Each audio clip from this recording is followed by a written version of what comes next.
नमस्कार, मैं हूं रत्नाकर त्रिपाठी। एक बड़ा सवाल, मौजूदा दौर में तालीम ज़्यादा ज़रूरी है या ये बड़ी बात है कि बच्चों को कोरोना के असर से बचाने की तरफ ज़्यादा ध्यान दिया जाए। कोरोना को लेकर नए अलर्ट जारी हुए हैं। ग्लोबल लेवल की संस्थाओं से लेकर देश के जानकार भी कह रहे हैं कि ठंडक बढ़ने के साथ ही कोरोना और तेज़ी से हम पर हमला करेगा। दिल्ली में ऐसा हो भी चुका है। वहां बरसात और टेम्परेचर में कमी के साथ ही कोरोना का दूसरा दौर शुरू हो गया है। दुनिया के कई देशों में दोबारा लॉकडाउन की नौबत आ चुकी है। इस सब के बीच मध्य प्रदेश में 9वीं से लेकर 12वीं तक के स्कूल फिर से खोलने की तैयारी कर ली गई है। राज्य का स्कूल शिक्षा विभाग एक सप्ताह में स्कूल खोलने का प्रस्ताव तैयार कर चुका है। इसे मंजूरी के लिए मुख्यमंत्री शिवराज सिंह चौहान के पास भेजा जा चुका है।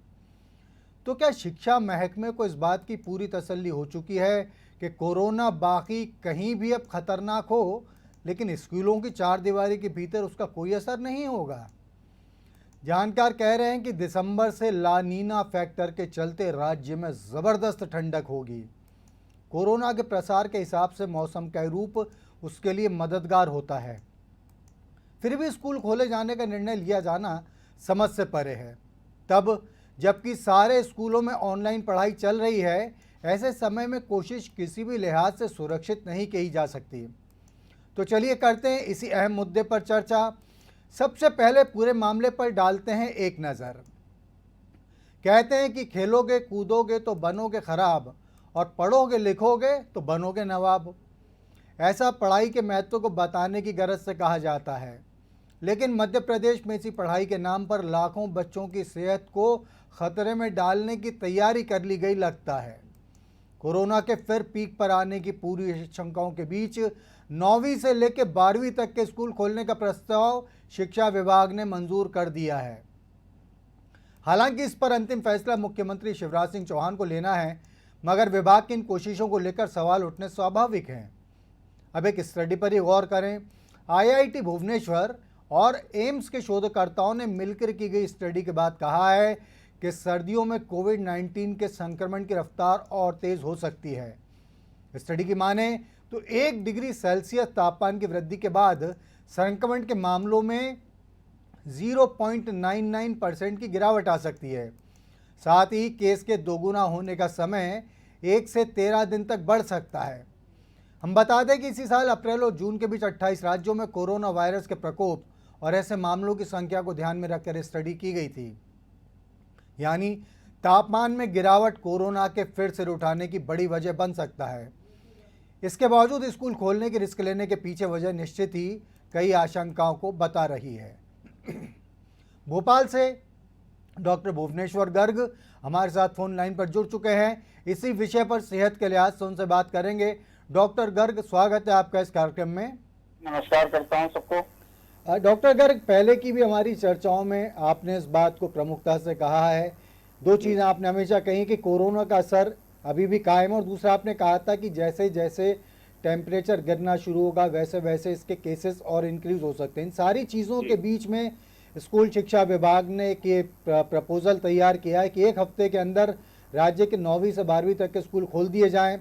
तो क्या स्कूल्स को इन हालात में खोला जाना किसी भी तरीके से हेल्थ के पॉइंट ऑफ व्यू से सुरक्षित माना जा सकता है?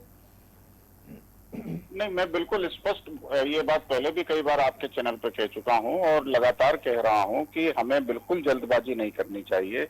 अव्वल तो सबसे पहले कि इस बीमारी पर किसी तरह का कोई कंट्रोल नहीं है, और दूसरी बात कि जैसे जैसे ठंड बढ़ेगी, जैसे जैसे संक्रमण बढ़ेगा, वैसे वैसे पॉल्यूशन जो बढ़ रहा है उसकी वजह से फेफड़ों के, सांस के मरीज, सर्दी जुकाम के मरीज बहुत बढ़ेंगे, और उसमें अंतर करना मुश्किल हो जाएगा कि किसको कोरोना है किसको नहीं है। हम लगातार देख रहे हैं कि कोरोना के मरीजों में अस्पताल भर के ICU भरे पड़े हैं। आज भी भोपाल के कई अस्पतालों में ICU में बेड नहीं मिल रहा है। ये स्थिति चिंताजनक इस तरह से भी है कि दिल्ली के आंकड़े लगातार डराने वाले हैं। हम दिल्ली में देख रहे हैं कि वहाँ बहुत बुरी स्थिति खड़ी हो गई है और वहाँ लॉकडाउन लगाने की बात हो रही है। तो इन परिस्थितियों में किसी भी हाल में ऐसी किसी भी व्यवस्था को खोला नहीं जाना चाहिए जिसके बिना काम चल जाए। देखिए, स्कूलों में हम 8वीं 12वीं के स्कूलों की तो कक्षाओं की तो बात कर सकते हैं कि उनको एक बोर्ड एग्जाम देना है, हम उनके लिए प्रॉपर आइसोलेशन मेंटेन करते हुए उनकी क्लासेस लगा सकते हैं। बाकी क्लासेस जरूरी नहीं है, उन बाकी क्लासेस के लिए बच्चों को घर पे शिक्षा दी जा सकती है और उनको आगे बढ़ाया जा सकता है। जी जी। बच्चे यकीनन बहुत कम जानकारी वाले, कम सूचनाओं वाले होते हैं और बच्चे स्वाभाविक तौर पे बच्चे आपस में मिलजुल के खेलना, खाना पीना सब करते हैं। वहाँ बचाव बड़ा मुश्किल हो जाएगा अगर ये बच्चों के जरिए संक्रमण फैलता है तो। जी जी मुझे लगता है कि सरकार में बैठे नुमाइंदों को इसके ऊपर बहुत सख्ती से और सक्षमता से विचार करना चाहिए। जल्दी किसी तरह से भी ठीक नहीं है, बजाय उसके कि हम उसको इतना फैला दें कि फिर रोकना मुश्किल हो जाए। निश्चित रूप से डॉक्टर गर्ग, जो स्थितियां सामने आ रही, क्योंकि कोरोना का जब से यहाँ पर प्रसार शुरू हुआ है, बढ़ना शुरू हुआ है, तब से आप लगातार इससे जुड़े विषयों पर अपनी राय रखते आ रहे हैं। अब जैसा कहा जा रहा है कि स्कूल्स में हम सैनिटाइजेशन के पूरे इंतज़ाम करेंगे, हम ये प्रतिबंध लगाएंगे, तमाम चीज़। जब जो एडल्ट हैं, जो लोग, मतलब 12वीं का बच्चा हालांकि एडल्ट की श्रेणी में आ जाता है, लेकिन जो सयाने लोग हैं, जो बड़े लोग हैं, जिनका माना जाता है कि इन्होंने दुनिया देखी है, जब वो तक तमाम एहतियात के बावजूद अपने आप को कोरोना के संक्रमण से नहीं बचा पा रहे हैं, तो आपको लगता है कि स्कूल्स में किसी भी तरीके की ऐसी एहतियातों के जरिए क्या बच्चों को बचाया जा पाएगा क्या? नहीं, बिल्कुल बिल्कुल संभव नहीं है। देखिए, बच्चों के स्कूल कॉलेज की व्यवस्था हमारे सबके सामने है। बच्चे किस तरह से ऑटो में, वैन्स में, बसों में भर के ले जाए जाते हैं, इनको कैसे डिस्टेंस मेंटेन कराया जाएगा? बच्चे स्कूलों में भरे पड़े हैं, उनको क्लासरूम में कैसे अलग अलग किया जाएगा, ये सोचने की बात है। इसमें कहीं कोई किसी तरह का प्रेस्टीज इशू नहीं बनाया जाना चाहिए, या किसी भी तरह से इसमें एक ऐसी नूरा कुश्ती आंकड़ों की नहीं करनी चाहिए कि हम तो जैसे अमर हो गए हैं। क्योंकि हमने लगातार देखा है कि पिछले 1 महीने से जो हम चुनाव की नूरा कुश्ती देख रहे थे, या हमने जो त्योहारों पे पूरे बाजारों में रेलम पेर भीड़ बड़ी देखी है, मैं बहुत हद तक ये भी मानता हूं कि सरकारी आंकड़ों की भी नूरा कुश्ती हुई है कोरोना को लेकर, जिसकी वजह से आंकड़े कम दिखाए जा रहे हैं या कम किए जा रहे हैं। क्योंकि हम दिल्ली में लगातार देख रहे हैं कि आंकड़े बहुत तेजी से बढ़ गए हैं और आज दिल्ली लॉकडाउन की बात कर रही है। महाराष्ट्र में, मुंबई में बहुत बुरी स्थिति हो रही है। तो ऐसा तो है नहीं कि यह हवा कहीं एक तरफ ही चलेगी और वहीं ठहर जाएगी। कहीं ना कहीं कुछ ना कुछ तो गड़बड़ है, जिसको लेकर लोगों को बिल्कुल भी आश्वासन में नहीं आ जाना चाहिए, भरोसे में नहीं आ जाना चाहिए, या भुलावे में नहीं आ जाना चाहिए कि हमारे यहाँ कोरोना खत्म हो रहा है। मैं फिर चेता रहा हूँ सबको, कोरोना का कोई उपचार उपलब्ध नहीं है। कोरोना की वैक्सीन में भी जो हम कंपनियों की नूरा कुश्ती देख रहे हैं कि वो 90% सक्षमता की बात कर रहे हैं, दूसरी कंपनी ने 94% सक्षमता की बात की है। ये गलत रिपोर्टें हैं। किसी भी वैक्सीन का 100% सफल होना अत्यंत जरूरी है। एकाध बिरला कॉम्प्लिकेशन कोई हो सकता है तो ठीक है, लेकिन अगर कोई कंपनी ये कहती है कि 10% उसके सफलता नहीं है, उसके अंदर 90% ही सफलता है, तो ये बड़ी चिंताजनक स्थिति होगी। क्योंकि वैक्सीन के कॉम्प्लिकेशन न्यूरोलॉजिकल से लेके बहुत सारे होते हैं और उसके बहुत दुष्प्रभाव होते हैं। इसका मतलब है कि वैक्सीन की सक्षमता पे अभी भी संदेह है। अगर सक्षमता पे संदेह है तो हमारे पास दवाइयों की भी सक्षमता पे संदेह है। दवाइयों के लिए ICMR और WHO ने हमारी मार्च की बातों को फिर जस्टिफाई किया है कि इस बीमारी में कोई दवाई कारगर नहीं है। ये हम लगातार लिखते आ रहे हैं। आपको अपनी इम्यूनिटी से ही बचना होगा, आपको मास्क पहनने से बचना होगा, आपको फिजिकल सोशल डिस्टेंसिंग करने से बचना होगा। यही सब चीजें हैं जिसकी वजह से आप सुरक्षित रह पाएंगे। और मैं समझता हूं कि इन परिस्थितियों के मद्देनजर अगले 6 महीने तक हमको बहुत सार्थकता और सक्षमता और पूरी प्रशासनिक कसावट के साथ इसके ऊपर काम करना चाहिए कि जो बहुत जरूरी व्यवस्थाएं हैं आप उनको चालू रखिए और उसमें भी पूरी सावधानी बरतिए। जी जी, निश्चित रूप से डॉक्टर गर्ग, इसी से जुड़ा एक अगला सवाल सामने आता है, क्योंकि अब ठंड की दस्तक आ चुकी है। ला नीना का असर कहा जा रहा है कि दिसंबर में बिल्कुल कहर बरपाएगा पूरे प्रदेश में। तो जो लोग अभी तक कोरोना को लेकर एहतियात बरतते चले आ रहे थे, आपके मुताबिक इस समय में, मौसम के इस रुख में, अब उन्हें अपनी आदतों में और कौन कौन से एहतियात को शुमार करना चाहिए? देखिए, सभी लोगों को, मैं खास तौर से अपने उन सभी फ्रंट वॉरियर्स को, जिसमें डॉक्टर्स भी हैं, नर्सेज भी हैं, हमारे मीडिया के जब यंग लोग भी हैं जो लगातार सड़कों पर 24 घंटे मीडिया कवरेज करने के लिए अपना सब कुछ दांव पर लगाए बैठे रहते हैं। मैं उनको सबको एक बहुत बेसिक राय हर बार ठंड के पहले अपने किसी प्रोग्राम में जरूर देता हूं, इस बार भी देना चाहता हूं कि वो अपनी गाड़ी में एक अच्छी सी जैकेट ठंड बचाने के लिए जरूर रखें। वो अपनी गाड़ी में कुछ ऐसी व्यवस्था रखें कि जिससे जब भी वो जब देर रात बिरात काम से वापस लौट रहे हों। देखिए, हम दिन में तो हम काम चला लेते हैं, गर्मी होती है, काम चल जाता है, बस जैसे जैसे मौसम शाम को बदलता है और जब हम गाड़ियों पर, टू व्हीलर पे खासतौर से घर लौट रहे होते हैं, तब वो जो ठंड छाती को जकड़ती है, जब वो ठंड हमारे अपर रेस्पिरेटरी सिस्टम को जकड़ती है, तो हमारे लिए स्थितियां बहुत दुष्कर हो जाती हैं। आपके गाड़ी में एक जैकेट हमेशा होनी चाहिए, आपको लगातार उसका उपयोग करना चाहिए। जरा भी टेम्परेचर का डिफरेंस अपनी बॉडी को नहीं देना चाहिए 2 डिग्री से ज्यादा, उसमें बॉडी को कम्युनिकेट करने में मुश्किल होती है टेम्परेचर के साथ। और हमें लगातार गर्म लिक्विड पेय पदार्थ जहां मौका मिले, हमारे यहाँ जैसे चाय का बड़ा प्रचलन है, आजकल काढ़े का भी प्रचलन चल पड़ा है, ऐसी बहुत सारी चीजें गर्म लिक्विड्स की, सूप वगैरह आपको जहां भी मिले आपको जरूर ले लेना चाहिए, तो आपकी इंटरनल हीट बनी रहे उसमें। और आप जब भी कभी ऐसी स्थिति में हो कि आपको एकदम कमरे से या घर से बाहर निकलना है, तो अपने आप को अच्छी तरह से कवर करके निकलें। जब हम बहुत तेजी से टेम्परेचर डिफरेंस में आते हैं, जैसे 3, 4, 5 डिग्री का डिफरेंस हमारे घर के अंदर और बाहर हो जाता है, तो उस कंडीशन को हमारी बॉडी के इनर कोर मेंटेन नहीं कर पाती। और इसीलिए हम देखते हैं कि ठंड में सुबह के समय में ज्यादातर हार्ट अटैक और फेफड़ों की समस्याओं वाले मरीज सामने आते हैं। ये बड़ी समझदारी की बात होगी कि लोग अपने आप को थोड़ा ध्यान रख के मौसम के हिसाब से बाहर निकलने की कोशिश करें।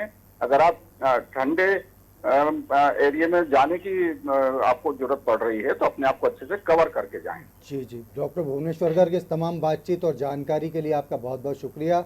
आपने सुना डॉक्टर भुवनेश्वर गर्ग को, जिन्होंने साफ कहा है कि इस वक्त स्कूलों को खोलने की जल्दी करने की बजाय इस बात पर ज़्यादा ध्यान देना चाहिए कि किस तरीके से कोरोना के प्रसार को रोका जा सके। उनका मानना है कि यदि इस वक्त स्कूल खोल दिए गए, हालांकि ज़रूरी नज़र आता है बोर्ड परीक्षाओं के लिहाज से, लेकिन फिर भी यदि ये निर्णय अमल में ले आया गया तो बच्चों के स्वास्थ्य के साथ साथ उनके परिवार और पूरी सोसाइटी की हेल्थ के लिए एक बहुत बड़ा चैलेंज सामने आ सकता है। विभांशु जोशी जाना पहचाना नाम है, मध्य प्रदेश राज्य बाल अधिकार संरक्षण आयोग के सदस्य रह चुके हैं। कई शिक्षाविद के रूप में उनकी पहचान है, पत्रकारिता के क्षेत्र में भी उन्होंने हाथ आजमाए सफल रूप से। विभांशु जोशी जी भी फोन लाइन पर हमारे साथ जुड़ गए, उनसे बात करेंगे। जोशी जी, स्वागत है आपका इस कार्यक्रम में। जी नमस्कार। विभांशु जी, मध्य प्रदेश के स्कूल शिक्षा विभाग ने एक प्रस्ताव तैयार किया है कि अगले एक हफ्ते के अंदर 9वीं से 12वीं तक के स्कूल खोल दिए जाएं, और उनका ये कहना है कि बोर्ड परीक्षाओं के लिहाज से ज़रूरी है। मुख्यमंत्री के पास ये प्रस्ताव भेजा गया है। आप बाल संरक्षण आयोग के से जुड़े रह चुके हैं, बच्चों के अधिकार के मामले, मानवाधिकार के मामले में भी आपकी खासी पैठ है। आपको क्या लगता है फिल वक्त स्कूलों को खोले जाने का निर्णय कितना सही साबित होगा? देखिए रत्नाकर जी, अनादि चैनल ने बड़ा महत्वपूर्ण विषय उठाया है, और इस समय इन परिस्थितियों में जो सर्दी के मौसम में स्कूलों का खोला जाना बहुत ही ज्यादा चुनौतीपूर्ण होगा। हम जैसा कि हम जानते हैं कि अभी कोरोना वायरस जो है, जिसके कारण कोविड-19 बीमारी होती है, उसके बारे में पूरी तरीके से तथ्य सामने नहीं आए हैं। अभी ये नहीं कहा जा सकता कि ये एयरबॉर्न है या नहीं। तो अब आप हम देखते हैं सर्दी के मौसम में स्मॉग। विभांशु जी से शायद हमारा संपर्क टूट गया, हम दोबारा उनसे संपर्क जारी रखेंगे निश्चित रूप से। विभांशु जोशी जी फिर से जुड़ गए हमारे साथ। जोशी जी, कृपया जारी रखें अपनी बात। अच्छा, विभांशु जोशी जी से हम फिर संपर्क करने की कोशिश करेंगे। उन्होंने एक खतरे की तरफ, उन्होंने बहुत महत्वपूर्ण खतरे की तरफ ध्यान आकर्षित किया। स्मॉग का मामला, जो धुंध जो आने लगती है, कुहासा जो बढ़ने लगता है, उसके चलते ऐसे केसेस बढ़ने की बड़ी आशंका हो जाती है। तो यही बात विभांशु जोशी जी भी कह रहे थे। डॉक्टर भुवनेश्वर गर्ग का भी यही कहना था कि ये फ़िलहाल ये समय नहीं है जब स्कूलों को खोलने के बारे में तैयारी करना तो दूर सोचा भी जाए, क्योंकि इस वक्त में इतना ख़तरा इतना ज़्यादा बढ़ चुका है। वैसे भी कई केसेस इस तरीके के सामने आ रहे हैं जिनमें समझ में आ रहा है कि जिस चीज़ को सर्दी ज़ुकाम माना गया, जिस चीज़ को माना गया कि मौसमी बदलाव के चलते किसी व्यक्ति की तबीयत खराब हो रही है, बाद में वो केस कोरोना के निकले। विभांशु जोशी जी फिर से हमारे साथ फोन लाइन पर जुड़ गए हैं। जोशी जी, कृपया अपनी बात जारी रखें। जी जी।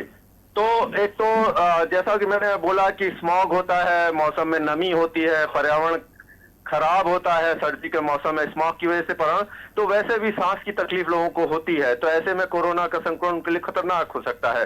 दूसरा जो महत्वपूर्ण बात मैं कह रहा था कि हाइजीनिक वैल्यूज, बच्चों में हाइजीनिक वैल्यूज, सर्दी के मौसम में हाथ धोना और साफ सफाई रखना, ये थोड़ा सा चुनौतीपूर्ण होता है उनके लिए। सुबह सवेरे जल्दी उठ के वो स्कूल पहुंच जाते हैं, फ्रेश नहीं हुए होते हैं स्कूल में, वो उतने हाइजीन को मेंटेन कर पाएंगे या नहीं। तीसरी बड़ी बात जो है कि अचानक इतने लंबे दिनों से स्कूल का बंद होना और सर्दी के मौसम में ही उनका खुलना, तो एकदम से उनको स्कूल जाना, ये एक बहुत तीन बातें जो है इसमें बहुत चुनौती पैदा करती हैं। इसके लिए बहुत जरूरी होगा कि पहले कुछ वर्कशॉप, सेमिनार्स बच्चों के लिए हों कि स्कूल द्वारा आयोजित किए जाएं कि उनको उनके बिहेवियरल चेंज को कैसे लेकर आना है कोरोना वायरस में। मुझे लगता है तब यदि हम स्कूल बच्चों के लिए खोलेंगे तो बच्चों के लिए ज्यादा सुरक्षित होगा।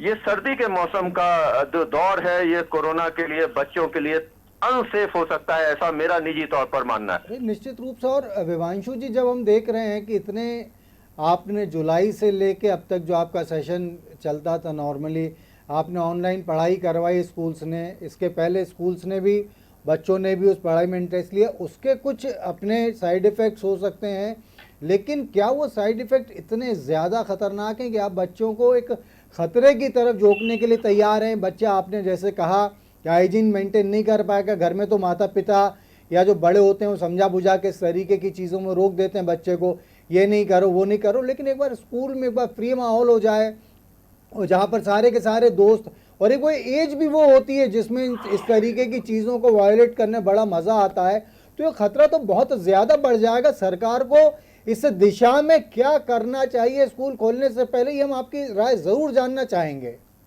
जी बिल्कुल, मुझे लगता है कि जो एसओपीज है स्कूल को खोलने में, उसमें और जरा कुछ बातों को बढ़ाना होगा। जैसे सर्दी के मौसम में बच्चे टॉयलेट वगैरह जाएंगे तो जो पानी है वो बहुत ठंडा हो जाता है, वो टंकी में ऊपर रखा पानी होता है, नीचे जब आता है तो वो नल में बहुत ठंडा होता है। ऐसे में बच्चे ठंडे पानी का इस्तेमाल नहीं करेगा हाथ वगैरह धोने के लिए। तो ये बहुत जरूरी है कि एसओपी में, कोविड एसओपी में, कोविड-19 की सेफ्टी एसओपी में ऐसी व्यवस्था हो कि स्कूलों में गर्म पानी बच्चों को हाथ धोने के लिए मिले, जिससे कि वो साफ सफाई स्कूल के दौरान मेंटेन कर सके। और लगातार टीचरों से बातचीत, टीचरों को काउंसिल करना, और जो तीन जो बड़ी बातें हैं, सोशल डिस्टेंसिंग और मास्क का इस्तेमाल करना और हैंड वॉश करना, ये जो तीन एसएमएस जिनको हम बोलते हैं, उनका पूरी तरीके से बच्चे पालन करें। इसके लिए एक टास्क मैनेजर बिल्कुल होना चाहिए, फोकल पॉइंट, उसको हम बोलते हैं फोकल पॉइंट टीचर। हर क्लास का एक फोकल पॉइंट टीचर हो जो जैसे मास्क के लिए अलग हो, सोशल डिस्टेंसिंग के लिए अलग हो और हैंड वॉश के लिए अलग हो, जो इस बात की निगरानी करे स्कूल में। और फोकल पॉइंट टीचर मतलब एक व्यक्ति के ऊपर अकाउंटेबिलिटी इस बात की हो कि पूरे स्कूल में सब बच्चे मास्क में हैं या नहीं। फिर एक दूसरे फोकल पॉइंट टीचर पर यह जिम्मेदारी हो कि हर बच्चा हैंड वॉश कर रहा है कि नहीं। तो इस तरीके जो एसएमएस है, सोशल डिस्टेंसिंग, मास्क और सैनिटाइजेशन, जो तीन प्रमुख सुरक्षा उपाय हैं, उनके लिए तीन अलग अलग फोकल पॉइंट टीचर, एफपीटी हम उसको बोलते हैं सीबीएसई की भाषा में, उसको अपॉइंट किया जाना चाहिए। और जो सुप्रीम कोर्ट के जो दिशा निर्देश है, देखिए सुप्रीम कोर्ट के बड़े जो नेशनल डिजास्टर को लेकर सुप्रीम कोर्ट के गाइडलाइंस हैं, बाकायदा 2017 में सुप्रीम कोर्ट ने बाकायदा एक दिशा निर्देश जारी किए हैं जो ऐसे डिजास्टर्स आते हैं उस दौरान स्कूलों में कैसे व्यवस्थाएं रखनी चाहिए। उन दिशा निर्देशों का अभी तक मुझे नहीं लगता स्कूलों में बेहतरीन ढंग से पालन होता है। और सीबीएसई ने भी बाकायदा उन दिशा निर्देशों को 2017 में पालन करने के निर्देश दिए थे। डिजास्टर मैनेजमेंट का दिशा निर्देश उनको हम बाकायदा बोलते हैं। तो मुझे लगता है कि इन दिशा निर्देशों के जो सुप्रीम कोर्ट के दिशा निर्देश थे उनका पालन बहुत जरूरी है। साथ में कोविड-19 के जो सेफ्टी के दिशा निर्देश हैं, दोनों का पालन स्कूलों में यदि किया जाएगा तभी हम बच्चे को सुरक्षित माहौल दे पाएंगे। जी, अब देखिए ना जोशी जी, आपने खुद अभी बताया कि 2017 की जो रूलिंग थी, खुद आपको नहीं लगता कि प्रॉपरली एग्जीक्यूट की गई है, सारे स्कूल्स में उसको इम्प्लीमेंट किया गया है। उसके बीच कोरोना के लिए आप एक हफ्ते में कोई आपने गाइडलाइंस बना कर रख दी, उसके बाद आप कह रहे हैं कि बच्चे स्कूल चले जाए। यहाँ एक चीज़ और महत्वपूर्ण हो जाती है, आप क्योंकि काउंसलिंग से भी जुड़े रहे हैं और बच्चों से आपका बहुत ही जीवंत संपर्क हमने देखा है, हमने उसको कई मौक़ों पर आपको देखा है। एक चीज़ यहाँ और समझ में आती है, ये शिक्षा विभाग के प्रपोजल में कहा गया है कि ये माता पिता की मर्जी पर डिपेंड करेगा बच्चा स्कूल जाए कि नहीं जाए। यदि नहीं जाता है तो उसकी अटेंडेंस शॉर्ट नहीं की जाएगी। लेकिन क्या आप मानते हैं कि इसके बावजूद सारी चीज़ें हो सकेंगी? क्योंकि बच्चों के बीच में, ख़ास तौर से 12th तक के बच्चों के बीच में एक किस्म का फोबिया रहता है। उन्हें इस बात का डर बैठ सकता है दिमाग में कि मैं भले स्कूल नहीं जा रहा लेकिन मेरे साथ के लड़के जा रहे, हो सकता है स्कूल के भीतर और बेहतर पढ़ाई हो रही हो और मैं छूट जाऊं, मेरा रिजल्ट ख़राब हो जाए। या माता पिता के दिमाग में, माता पिता को तो आप जानते हैं कितने प्रेशर में रहते हैं स्कूल्स को लेकर, उनके दिमाग में बात आ सकती है कि यार हमारा बच्चा स्कूल नहीं जा रहा है, ऑनलाइन जो पढ़ाई कर रहा है तो ऑफलाइन पढ़ाई की तुलना में कहीं उसे नुकसान ना हो जाए। तो साइकोलॉजिकल जो प्रेशर बनेगा उससे कैसे बच सकते हैं बच्चे, इस बारे में भी हम आपकी राय ज़रूर जानना चाहेंगे जोशी जी। देखिए रत्नाकर जी, जो भारत का जो कानून है बच्चों का, किशोर न्याय अधिनियम 2015, वो साफ तौर पर ये जिम्मेदारी जो है वो बाल कल्याण समिति, हेलो, हाँ जी बोलिए बोलिए। जी जी, बाल कल्याण समिति की जिम्मेदारी होती है कि ये बच्चों की सुरक्षा के बारे में दिशा निर्देश जारी करे, वो समझे कि बच्चों की सुरक्षा है अथवा नहीं। ये माता पिता का ये बिल्कुल कहीं ऐसा अधिकार नहीं है कि माता पिता किसी भी खतरे में बच्चे को भेज दें। बच्चे की सुरक्षा की जिम्मेदारी जितनी सरकार की है, समाज की है, उतनी ही माता पिता की भी जिम्मेदारी है। तो ऐसे में बच्चे को स्कूल भेजना माता पिता की कभी कभी मजबूरी हो जाएगी, क्योंकि जैसा कि आपने भी कहा कि प्रतियोगिता का दौर है, माता पिता के लिए बड़ा मुश्किल हो जाएगा कि 99 बच्चे स्कूल जा रहे हैं और एक उनका बच्चा स्कूल ना जाए, क्योंकि उनको तो हमेशा ही लगेगा कि 99 जा रहे हैं और उनका नहीं जा रहा है। तो ऐसे में जो एक के दौर में वो फंस जाएंगे, इसमें वो अपने एक को भी स्कूल भेजेंगे, ऐसे सारे। तो माता पिता पर ये जिम्मेदारी दिया जाना और उनको इस मामले में उलझाना ये उचित नहीं होगा, बल्कि हमें सारे सुरक्षा दिशा निर्देशों का पालन करते ही हुए ही बच्चों को स्कूल में आमंत्रित करना चाहिए। बच्चे के जीवन को खतरे में डालने का अधिकार किसी को भी नहीं है, चाहे वो उसके बच्चे के माता पिता क्यों ना हो। जी जी जोशी जी, यही मैं, चूँकि मामला एक साइकोलॉजिकल इफेक्ट से जुड़ा हुआ है, जिसको हम पीयर प्रेशर कहते हैं, उससे जुड़ा हुआ है कि अगर ये ऐसा कर रहा है तो हमें करना चाहिए। मैं आपसे आपके अनुभवों के आधार पर ये जानना चाह रहा हूँ कि वे माता पिता जो अपने बच्चों को स्कूल भेजना नहीं चाहेंगे, वे बच्चे जो स्कूल जाना नहीं चाहेंगे, उन्हें किस तरीके से ये मानसिक वो दी जाए, सांत्वना दी जाए कि ऐसा ना करने में उनकी भलाई है, बल्कि ऐसा करने की कोशिश उनके लिए ज़्यादा खतरनाक साबित हो सकती है। उन्हें किस तरीके से उनकी काउंसलिंग की जानी चाहिए, हम आपके ज़रिए उन तक क्या सलाह पहुंचा सकते हैं कि उस बात को लेकर वो पीयर प्रेशर में ना आए, अनावश्यक टेंशन में ना आए?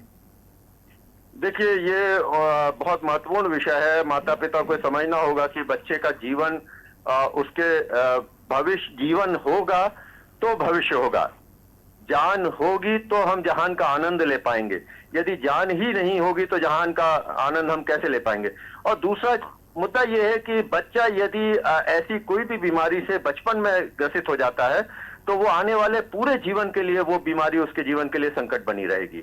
तो उसका जो बचपन ही से उसके शरीर में एक तरीके की कमजोरी आ जाएगी, जिससे निकल पाना उसके लिए मुश्किल होगा। तो माता पिता को ये समझना चाहिए कि उन्होंने अपना एक जीवन जी लिया है, लेकिन बच्चे को अभी अपना जीवन जीना बाकी है। ऐसे में उनके आगे के जीवन को खतरे में डालना मुझे लगता है कि ये उचित नहीं होगा। तो हमें इस बारे में बहुत गंभीरता से इस बात को विचार करना होगा। माता पिता को ये समझना होगा कि बच्चों को हम यदि स्कूल भेज रहे हैं तो बच्चे के क्या हम उसके जीवन को खतरे में तो नहीं डाल रहे।